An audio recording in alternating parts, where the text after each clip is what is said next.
Let's go now to Yi-Sun Oh for insight on this year's ASEAN Summit. He's a Principal Advisor at the Pacific Research Centre of Malaysia. Great to have you on the program this evening. Thanks for joining us.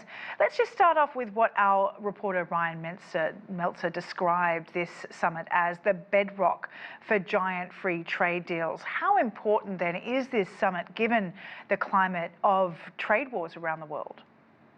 Well, number one, I think amidst this global trade and economic uncertainties, it's very important for various economic blocs to explore the new options for multilateral trades as well as trades among themselves.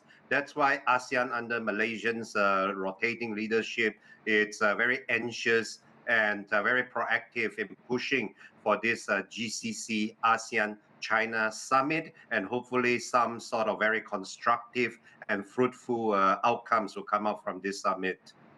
China, of course, is ready to work with the GCC countries, but what are the GCC countries looking for in ASEAN?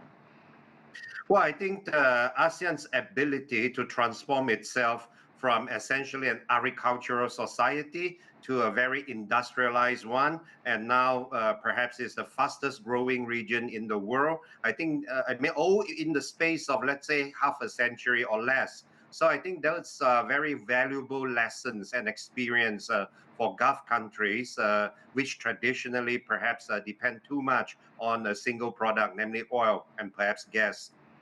There are several sectors and projects that regional players want to cooperate on. Beijing has said Malaysia and China have agreed to establish a railway cooperation to accelerate intercontinental connectivity. How does this project represent some of the potential for the region and the business opportunities available? Well, we need more linkages, both maritime as well as land and even air linkages, such as direct flights, in order to facilitate free trade, right? I mean, on the one hand, that we are facing a lot of headwinds in terms of free trade, in terms of multilateral trade.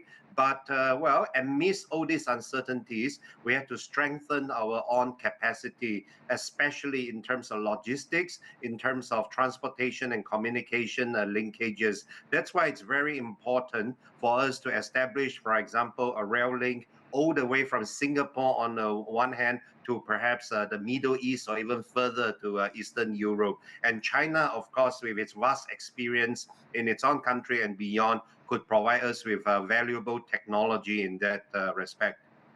We know that China is a new player in this particular summit. Why do you think that China was invited to join in this trilateral meeting? What can China add to this discussion? Well, I could only speak from our Southeast Asian perspective. On the one hand, as I mentioned just now, we urgently need some of those very advanced technology from China. We need some sort of technology transfer in AI, in renewable energies, and various other high technology products. On the other hand, we also welcome more capital from, let's say, the Gulf countries, because they are, well, famously very rich, right? So from our perspective, if China, the Gulf countries, and ASEAN's with its own experience in trade and in investment could come together and, for example, undertake several small pilot projects with lower hanging fruits, then perhaps we could push more in to deepen, to broaden our trade and investment opportunities. Okay, Yi-Sun Oh, really appreciate your time. Thank you for joining us. Thank you.